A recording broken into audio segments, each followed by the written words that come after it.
이 시간 우리 다 같이 하나님의 말씀 누가복음 8장 22절부터 25절까지 말씀 보시겠습니다.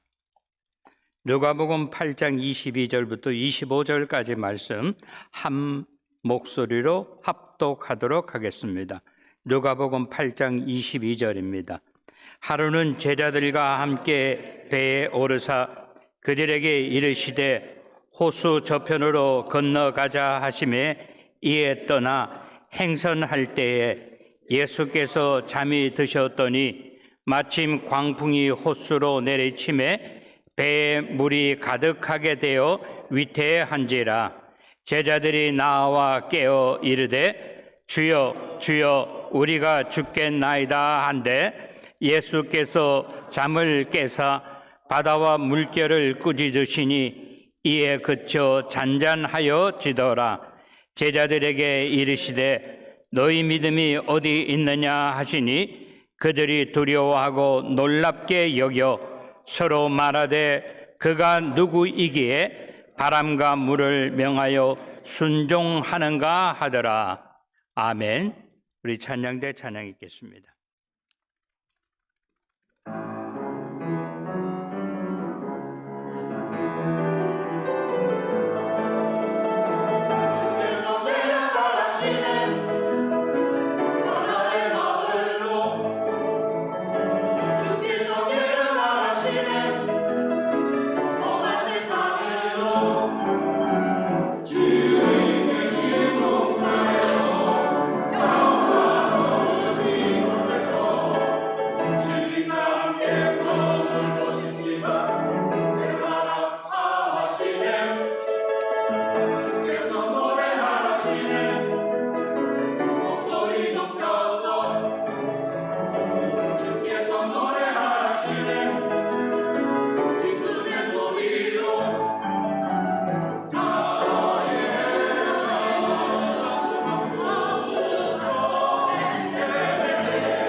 감사합니다.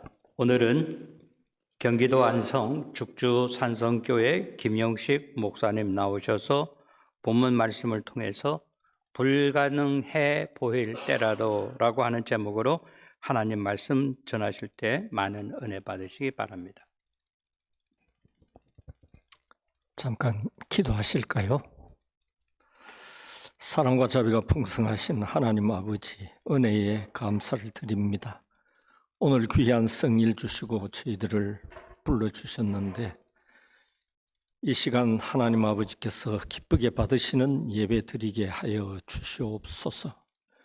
저희들을 받아주시고 저희들의 예배를 받아주시옵소서. 성령 하나님 이 시간 이 예배에 충만하게 임재하여 주시옵소서. 부족한 종이 하나님의 말씀을 들고 섰습니다. 하나님 아버지께서 기뻐하시는 말씀을 증거할 수 있게 하여 주시옵소서. 예수님의 이름으로 기도드립니다. 아멘.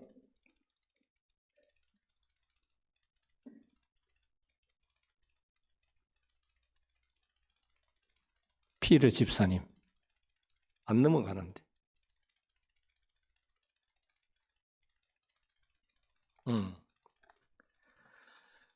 예, 해피 파더스 데이 축하드립니다.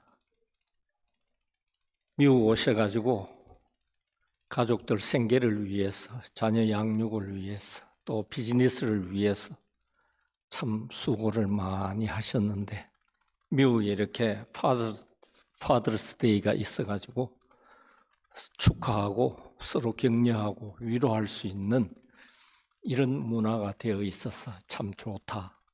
저는 그렇게 생각을 합니다.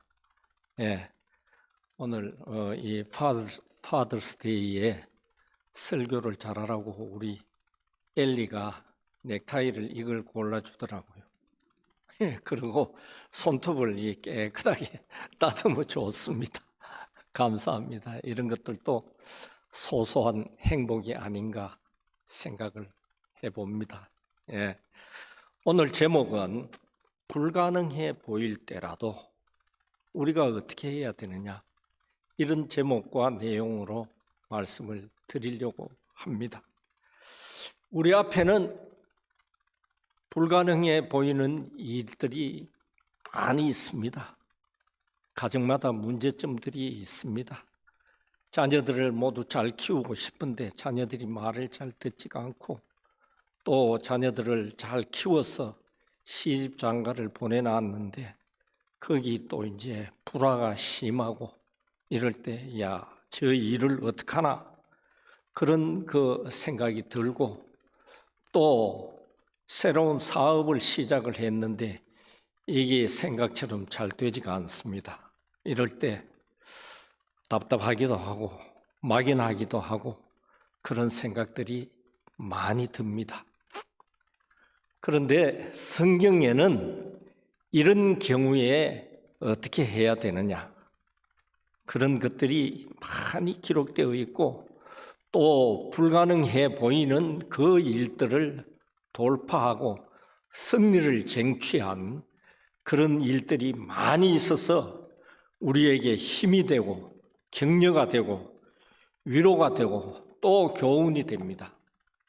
그 일들은 우리가 잘 아시는 대로 이스라엘 백성들이 출애굽한 일, 홍해를 건넌 일, 광야에서 40년간 수고 길쌈하지 아니해도 먹고 입고 잘 산 일, 가나안 땅을 들어가서 차지한 일, 이런 것들이 있고, 또 엘리야가 갈멜산 기도 대결에서 바알 선지 450명과 아세라 선지 400명 합계 850대 1의 기도 대결에서 이긴 것이라든지, 산헤립이 아수르 군대를 18만 5천 명이나 이끌고 남유다를 치러 왔습니다. 다른 작은 성들은 다 쳤습니다.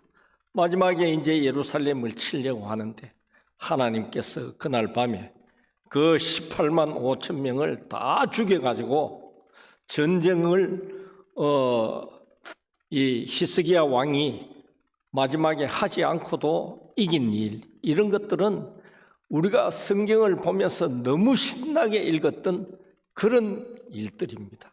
그리고 예수님께서 우리 구원하시기 위해서 십자가에 못 박혀 죽으셨는데 사흘 만에 부활을 하신 일, 이런 건 신나는 일 아닙니까? 또 헤롯이 베드로를 죽이려고 감옥에 가두었습니다. 내일이면 이제 죽입니다. 그런데 그날 밤에 천사들을 보내가지고 베드로를 옥에서 끄집어내 주신 일, 또 바울과 실라가 빌립보 감옥에 갇혔는데 밤에 하나님을 찬양하고 하나님께 기도하니까 옥문이 열려가지고 다른 죄수들은 다 도망갔는데 바울과 실라는 도망가지 않았을 때 그 빌립보 감옥의 간수장이 자기 집에 데려가가지고 잘 먹이고 씻기고 해서 빌립보 교회를 시작하게 된 일, 이런 것들은 부지기수로 성경에 많습니다. 아마 AD 100년경까지 성경이 기록되었는데 그 후에도 성경이 더 기록되었다면 훨씬 많은 이적과 기사가 있어서 우리에게 용기를 주고 힘을 주고 할 수 있을 것입니다. 이 일들은 누가 했느냐? 하나님께서 누구를 위해서 했습니까? 하나님의 백성된 우리들을 위해서 하신 일들입니다. 하나님의 백성인 우리가 지금 우리 앞에 놓여 있는 불가능해 보이는 일들, 이것이 많습니다. 이것을 가능한 일들로 바꾸려면 우리가 어떻게 해야 되는가? 그래서 오늘은 불가능해 보일 때라도 하나님의 백성인 우리가 어떻게 하면 이 불가능을 가능으로 바꿀 수 있을 것인가? 이런 내용으로 말씀을 드리려고 합니다. 첫 번째는 믿을 수 없을 때라도 믿고 나아가야 합니다. 한번 따라 해볼까요? 믿을 수 없을 때라도 믿고 나아가야 함. 예, 오늘 본문을 보면은 예수님께서 하루의 사역을 끝내고 이제 제자들하고 같이 갈릴리 호수 건너편으로 가기 위해서 배를 타고 갑니다. 가는데 예수님은 피곤해서 깊이 잠이 드셨습니다. 그런데 그때 큰 광풍이 일어났습니다. 광풍은 우리 한문을 하면 미칠 광자를 씁니다. 바람풍자를 씁니다. 미친 바람, 아주 사나운 바람을 말합니다. 그게 일어나서 배에 물이 가득 차서 매우 위태롭게 되었습니다. 이것을 보고 제자들은 겁에 질렸습니다. 예수님을 깨웁니다. 주여, 주여, 우리가 죽겠나이다. 이거 어떻게 해야 됩니까? 이 말이죠. 그렇게 하면서 주님께 부르짖었습니다. 그때 예수님께서 일어나셔서 바람과 물결을 꾸짖었습니다. 그러니까 바람과 물결이 잔잔해졌습니다. 불가능해 보이는 일이 가능한 일로 바뀐 것입니다. 바람과 물결을 잔잔케 하신 후에 예수님께서 제자들에게 뭐라고 하셨느냐? 너희 믿음이 어디 있느냐? 그렇게 꾸짖으셨습니다. 제자들에게는 바람과 물결을 다스릴 수 있는 그런 믿음이 없었던 것입니다. 예수님께서 공생의 사역을 하시는 동안 어떻게 하셨습니까? 제자들과 함께 다니시면서 동고동락하시면서 자신이 메시아이시고 구원자이신 것을 구약 성경을 들어서 늘 말씀하시고 가르치셨습니다. 그리고 병자를 고치고 죽은 자를 살리고 하는 권능과 이적을 많이 보여주셨습니다. 그렇지만 제자들은 그때 그것을 보는 것으로 그치고 예수님이 메시아이신 것을 믿지 못했다 이겁니다. 그들의 관심은 뭡니까? 이 이스라엘이 로마로부터 해방되는 것, 이거에만 관심이 있었습니다. 그렇기 때문에 예수님께서 너희 믿음이 어디 있느냐? 그렇게 책망을 하신 것입니다. 예수님은 누구십니까? 예수님은 메시아가 되십니다. 메시아의 뜻이 무엇입니까? 제사장과 선지자와 왕이라는 뜻입니다. 우리의 구원자가 되십니다. 창조주가 되십니다. 우리를 섭리하시는 하나님이십니다. 그런 예수님께서 타신 배가 물에 가라앉겠습니까? 물에 가라앉겠습니까? 그거는 천만의 말씀입니다. 그런데 제자들은 믿음이 없어서 죽을까 두려워서 벌벌 떨었습니다. 그러나 사실 위태로울 때, 믿을 수 없을 때 예수님을 믿어야 예수님께서 모든 것을 우리를 위해서 해 주실 수 있어. 나의 기도를 들어서 다 행해 주실 수 있어. 이렇게 믿어야 그것이 믿음입니다. 그것이 믿음입니다. 그럴 때 불가능을 가능으로 바꾸어 주신다 이겁니다. 가능을 보게 되는 그런 은혜와 복을 우리가 받게 됩니다. 그래서 첫 번째는 믿을 수 없을 때라도 우리가 믿으면서 나가야 된다. 이런 내용으로 말씀을 드리는 것입니다. 우리가 잘 아는 모르드게 이야기가 있습니다. 아시죠? 예? 바사나라에서 나중에 총리를 한 사람인데, 그런데 모르드게 당시에 하만이 그 바사나라의 총리였습니다. 그런데 이 모르드게가 그때 보초를 쓰고 경비를 쓰고 했는데 하만은 아말렉 족속입니다. 이 하만이 오면 인사를 하지 않았습니다. 그러니까 하만이 얼마나 기분이 나쁘겠습니까? 저거 모르드게 내가 반드시 죽인다. 저거 가만두지 않겠다. 이래가지고 모르드게만 죽이려는 것이 아니라 바벨론 포로로 끌려왔던 그 사람들을 전부 죽이겠다. 유대인들을 전부 죽이겠다. 이런 모략을 꾸몄습니다. 그리고 그 일을 모르드게가 알게 되었습니다. 야, 이 큰일 났구나. 우리가 모두 죽게 생겼네. 내 때문에, 모르드게 나 때문에 모두 죽게 생겼네. 이런 생각을 했습니다. 그러니까 모르드게가 이스라엘 백성들에게 말을 합니다. 우리 전부 금식하자. 금식하면서 기도하자. 이렇게 했습니다. 이렇게 하고 에스더에게 찾아왔습니다. 에스더는 모르드게의 사촌 여동생입니다. 야, 에스더야, 너 이런 일이 있으니까 금식하면서 하나님께 기도해라. 그리고 아하수에로 왕에게 가가지고 이런 사실을 알려라, 보고해라. 너가 왕비가 된 것이 이때를 위함인지 알 수 없지 않느냐.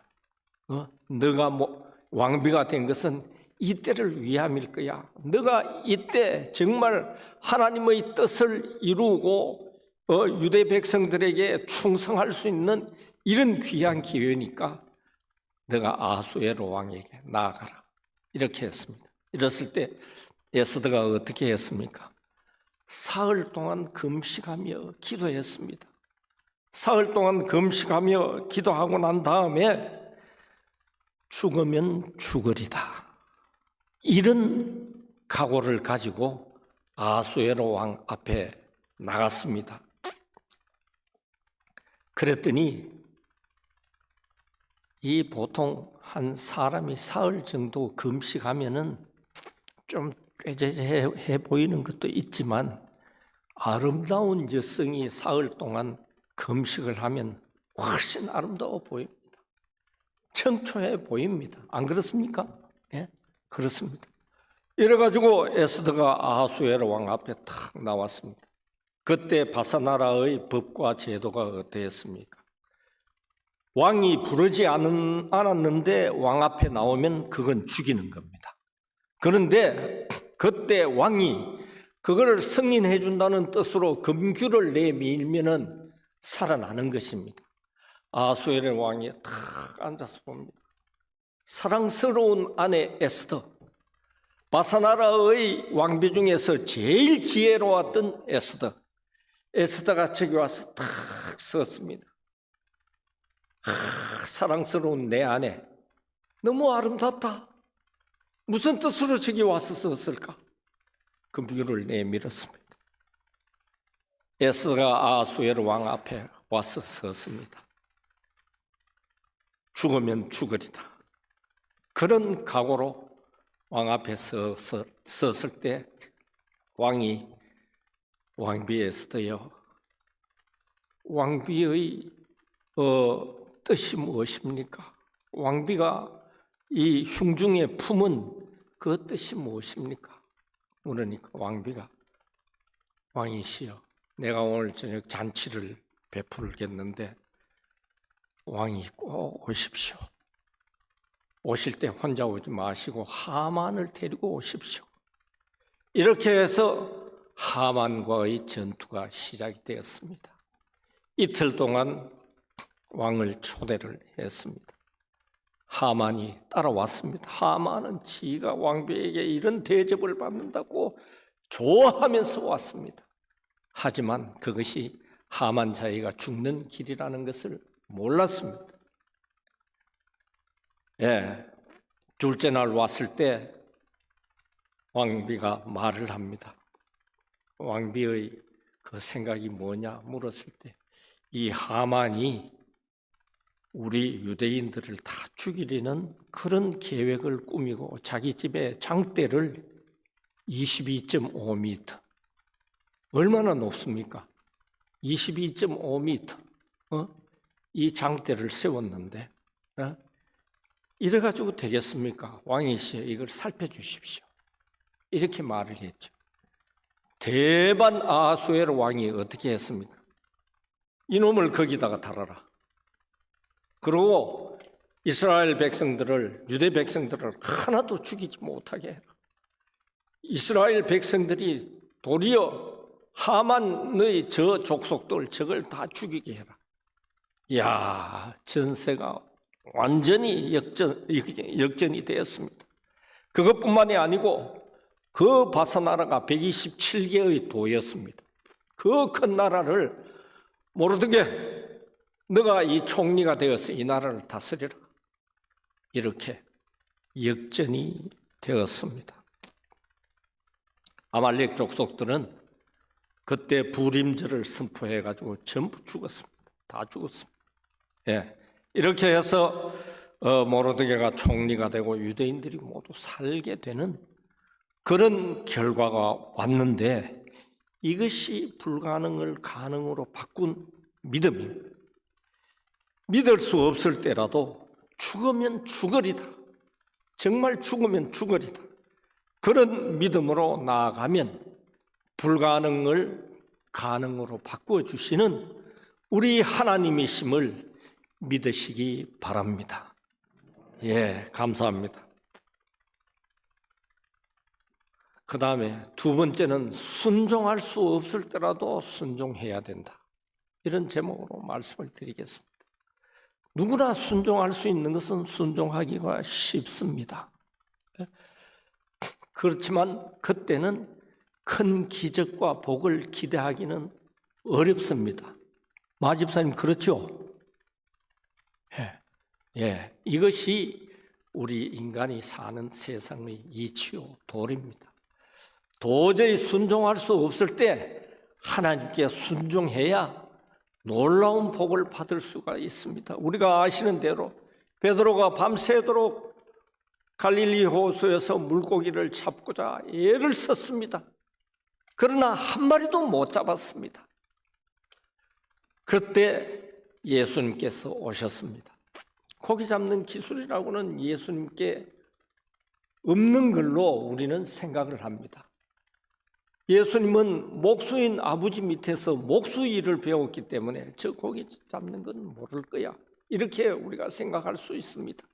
그런데 베드로에게 하는 말씀이 깊은 데로 가서 그물을 던져라. 예수님은 만왕의 왕이시고 창조주이시고 주권자이십니다. 물고기가 어디에 가면 많다 하는 걸 그 순간에 모르시겠습니까? 그런데 깊은 데로 가서 그물을 던져라. 그렇게 지시하셨습니다. 어느 면으로보다 고기 잡는 기술과 지식 이런 데에서는 베드로가 예수님보다 훨씬 뛰어나고 앞선다. 그렇게 우리가 생각할 수 있습니다. 그런데 베드로가 달랐습니다. 베드로는 정말 수제자답습니다. 예수님의 명령을 듣고 그대로 깊은 데로 가서 던졌습니다. 자기의 지식과 기술 이런 것을 하나도 내세우지 않았습니다. 예수님께 이 일을 달지도 않았습니다. 그랬을 때 물고기가 그물이 찢어지도록 많이 잡혔다. 성경에 이렇게 기록되어 있습니다. 신앙생활의 참된 의미가 어디 있습니까? 자기 경험과 지식, 자기의 사회적인 위치 이런 것을 생각을 했을 때 하나님께서 하시는 명령과 뜻이 별로로 보이고 불합리해 보이고 동의가 안 될 때 우리는 어떻게 합니까? 그걸 안 따르려고 합니다. 순종하지 않으려고 합니다. 그러나 그때 순종해야 됩니다. 목사님께서 지시하시는 말씀이 동의가 되지 않을 때라도 그때 순종을 해야 됩니다. 그걸 순종을 안 하고 자기 방법과 자기 길로 자기 생각과 지식대로 나가면 많은 시행착오를 거치게 됩니다. 시행착오를 거치게 됩니다. 그렇기 때문에 우리는 순종이 잘 안 될 때라도 순종해야 됩니다. 하나님은 불순종하는 자를 도와주시지 않습니다. 우리는 그것을 어디에서 알 수 있느냐? 사무엘 사사가 사울 왕을 대할 때 알 수가 있습니다. 하나님께서 사무엘 사사를 통해서 사울 왕에게 명령하셨습니다. 저 아말렉 족속을 다 쳐라. 한 사람도 남기지 말고 다 쳐라. 아말렉 왕 아각을 죽이라. 다 했습니다. 그랬는데 어떻게 했습니까? 사울이 가서 보니까 이야, 기름지고 좋은 짐승들이 많거든요. 양, 염소, 소 이런 것들이 많으니까 기름지고 좋은 것은 다 잡아왔습니다. 아각 왕도 죽이지 않고 잡아왔습니다. 사무엘이 사울을 찾아왔습니다. 순종이 제사보다 낫고 이 양소리, 염소 소리 이건 뭐냐? 뭐냐? 아각 왕은 왜 잡아왔어? 사울이 그럴듯한 핑계로 자기를 변호하고 그렇게 합니다. 사무엘이 어떻게 했습니까? 순종이 제사보다 낫고 듣는 것이 수양의 기름보다 낫다. 너는 왜 순종하지 않느냐? 제사보다 낫다는 것이 뭡니까? 내게 예배 드리는 것보다 순종이 더 나아. 이 말씀 아니겠습니까? 그렇게 말씀을 하셨습니다. 그로 인해서 사울 왕은 왕위에서 패해졌습니다. 패해졌습니다. 그리고 누가 왕이 되었습니까? 누구에게 기름 부었죠? 다윗에게 기름 부었습니다. 다윗에게. 다윗은 순종하는 사람입니다. 의의 사람입니다. 의의 왕입니다. 이 의라는 건 하나님 말씀대로 다 행하는 게 의입니다. 순종하는 것이 의입니다. 그렇게 했을 때 다윗이 왕이 되어가지고 그 이스라엘이 태평성대를 이루었습니다. 다윗은 전쟁에 나가가지고 한 번도 진 적이 없습니다. 전쟁에 나갈 때도 하나님께 기도하고 여쭙고 나갔습니다. 지금 치리까? 뽕나무 위에서 소리가 나거든 쳐라. 그대로 하는 겁니다. 순종이 이런 것입니다. 예, 순종하기 어려울 때 순종해야 하나님께서 불가능을 가능으로 바꾸어 주시는 줄 믿으시기 바랍니다. 세 번째, 기도할 수 없을 때라도 기도해야 됩니다. 기도했다가 사자굴에 던져진 사람이 누구죠? 다니엘이죠, 그죠? 다니엘입니다. 다니엘은 왕외에 어떤 신이나 사람에게 기도하면 사자굴 속에 던져 넣는다는 어명이 떨어졌습니다. 다니엘을 시기하는 무리들이 다리오 왕에게 감언 이슬로 이렇게 보고를 해가지고 다니엘이 이제 죽게 생겼습니다. 예? 그런데도 다니엘은 목숨을 내놓고 예루살렘을 향해서 하루에 3번씩 문을 열어놓고 기도했다. 자, 나 기도한다. 날 죽여라. 난 너희들이 날 죽이더라도 나는 하나님께 기도할 거야. 이 뜻입니다. 그렇게 해서 기도했습니다. 그러다가 결국은 발각이 되어서 사자굴에 던져졌지만 하나님께서 지켜주시고 사자들의 입을 봉했습니다. 입을 봉해가지고 잡아먹히지 않게 하셨습니다. 첫 새벽에 다리오 왕이 사자굴 앞에 쫓아왔습니다. 하나님의 종 다니엘아, 너 살아있지? 이렇게 해가지고 다니엘이 살아있는 것을 확인하고 대번 그 사자굴 속에서 꺼내고 다니엘이 죽도록 계획한 그 사람들을 다 잡아가지고 사자굴에 던져 넣었을 때 그 사람들의 발이 땅에 떨어지기도 전에 사자들이 움켜가지고 다 잡아먹어버렸다. 그런 일이 생겼습니다. 다니엘은 기도할 수 없을 때 기도했습니다. 그 결과로 생명을 지킬 수 있었고 다니엘은 바벨론의 느부갓네살 왕, 벨사살 왕, 그 다음에 메대의 다리오 왕, 바사의 고레스 왕 몇 명입니까? 지금 왕 몇 명을 제가 얘기했죠? 예, 4명입니다. 4명. 감사합니다, 권사님. 잘 들어주셔서 감사합니다. 우리 한국은 어떻습니까? 미국도 마찬가지입니다. 대통령이 바뀌면은 총리가 바뀝니까? 안 바뀝니까? 바뀝니다. 다 바뀝니다. 그런데 다니엘은 바뀌지 않았습니다. 세 왕, 네 왕, 세 나라. 나라가 바뀌었는데도, 왕이 바뀌었는데도 계속 총리를 하는 거예요. 계속 총리.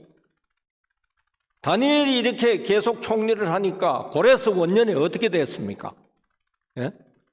고레스 원년에 고레스 왕이 어떻게 했느냐? 포로된 족속들을 전부 돌려보내라. 해방시키라. 이래가지고 유대인들이 해방돼서 돌아왔습니다. 그건 누구의 영향력이었을까요? 다니엘의 영향력이라고 보면 됩니다. 다니엘이 그때 총리였으니까 그런 영향력을 왕에게 행사했다. 이렇게 우리가 생각해야 됩니다. 이렇게 해가지고 오랫동안 총리를 할 수 있는 그런 복을 받았습니다. 또 하나의 성경 예화는 하루는 예수님께서 두로 지방에 가셨습니다. 두로 지방이 어디입니까? 지중해 이 동쪽 끝입니다. 그죠? 지중해 동쪽 해변에 있는 것이 시돈, 두로, 요빠 쭉 이렇게 있습니다. 쭉 이렇게 있는데 그 두로 지방에 갔다 이겁니다. 두로 지방에 갔을 때 누가 나왔느냐? 수로보니게 여인이 나왔습니다. 수로보니게가 어디입니까? 네? 시리아 페니키아가 수로보니게입니다. 시리아는 이스라엘보다 북쪽에 있는 나라입니다. 그런데 그 페니키아는 지중해 연안을 따라 칼같이 쭉 이렇게 내려오는 나라였습니다. 그때 그러했다. 그 이방 여인이 나와서 예수님께 부탁을 드립니다. 주여, 우리 딸이 흉악한 귀신이 들렸는데 이걸 제발 좀 귀신을 쫓아내 주시고 좀 살려주십시오. 인간다운 삶을 좀 살 수 있도록 해 주십시오. 그렇게 부탁을 했습니다. 그런데 그때의 유대 문화와 상황은 어떠했느냐? 이방인들은 그 이스라엘 유대 사람들이 전부 어떻게 취급을 했느냐? 개처럼 취급했대요. 개처럼. 개처럼. 그렇습니다. 예수님도 이 여인의 부탁을 드렸을 때 어떻게 말씀하셨느냐? 자녀로 먼저 배불리 먹게 할지니, 내 자녀가 먼저 배불리 먹게 해야 되는데 네가 왜 와가지고 그러냐, 이 말씀이죠. 배불리 먹게 할지니 자녀의 떡을 취하여 개들에게 던짐이 마땅치 않다, 이렇게 말씀을 하셨습니다. 이 예수님께서 예수님의 인품이라는 뭐 이런 것을 다 봤을 때 이방 여인이 왔다고 해서 개라고 말씀하실 분입니까? 아닙니까? 개라고 말씀하셨다. 개라고 말씀하시고 간청을 거절하셨습니다. 그런데 이것은 예수님의 속마음이 아닙니다. 예수님께서 이 수로보니게 여인의 믿음을 한번 시험해 보기 위해서, 야, 내가 과연 이 여인의 그 딸을 고쳐줘야 될 정도로 이 여인의 믿음이 있나? 그걸 알아보시기 위해서 그렇게 말씀을 하셨다. 그랬을 때 그 여인이 어떻게 했습니까? 자존심을 다 버렸습니다. 버리고 주여 올소이다마는 상아의 개들도 아이들이 먹던 부스러기를 먹나이다. 개들은 원래 상아래에서 부스러기를 먹긴 먹지 않습니까? 그죠? 그것을 이 여인이 자기를 한껏 최대한 낮추고 그렇게 말을 했다. 상아래 개들도 아이들이 먹던 부스러기를 먹나이다. 이렇게 하면서 계속 간청을 했습니다. 예수님께서 속으로, 야, 이 여인의 믿음이 대단하구나. 사람이 되었구나. 인격이 되었구나. 이렇게 들으신 겁니다. 그러고는 예수님께서 그 여인의 딸을 고쳐주셨습니다. 그 여인의 딸은 그 시로부터 귀신이 쫓겨나가고 깨끗하게 나았습니다. 이 간청이 뭡니까? 우리가 하나님께 기도드리는 것은 하나님께 간청을 하는 것입니다. 아멘입니까? 예, 하나님께 간청하는 것입니다. 우리는 기도할 수 없을 때 기도하고 매달려야 불가능을 가능으로 바꿀 수가 있습니다. 동의하시면 아멘 하십시오. 큰 소리로 하십시오. 예, 크게 아멘 하셔야 돼요. 이제 말씀을 마치겠습니다. 우리 앞에는 불가능해 보이는 일들이 많습니다. 그래도 우리가 믿을 수 없을 때라도 믿고, 순종할 수 없을 때라도 순종하고, 기도할 수 없을 때라도 기도하면 우리에겐 누가 계십니까? 하나님이 계십니다. 우리에게는 하나님이 계시기 때문에 반드시 우리의 은행 심사를 다 보시고 우리의 기도를 들으셔가지고 우리가 원하는 바를 하나님의 뜻에 맞을 때입니다. 그것은 하나님의 뜻에 맞을 때 다 이루어 주실 줄로 믿습니다. 오늘 또 불가능에 도전하는 불굴의 믿음으로 현실의 불가능을 가능으로 바꾸시는 샬롯 베델 교회의 모든 성도님들이 되시기를 축원합니다. 잠깐 기도하겠습니다. 사랑과 자비가 풍성하신 하나님 아버지, 부족한 종이 이 샬롯 베델 교회에서 오늘 하나님의 말씀을 증거했습니다. 하나님 아버지, 이 말씀이 이 베델 교회의 성도님들에게 위로가 되고 힘이 되고 격려가 되게 하여 주시고 앞으로 신앙생활을 하는데 큰 도움이 될 수 있도록 하나님 아버지께서 선하게 역사하여 주시옵소서. 예수님의 이름으로 기도드립니다. 아멘.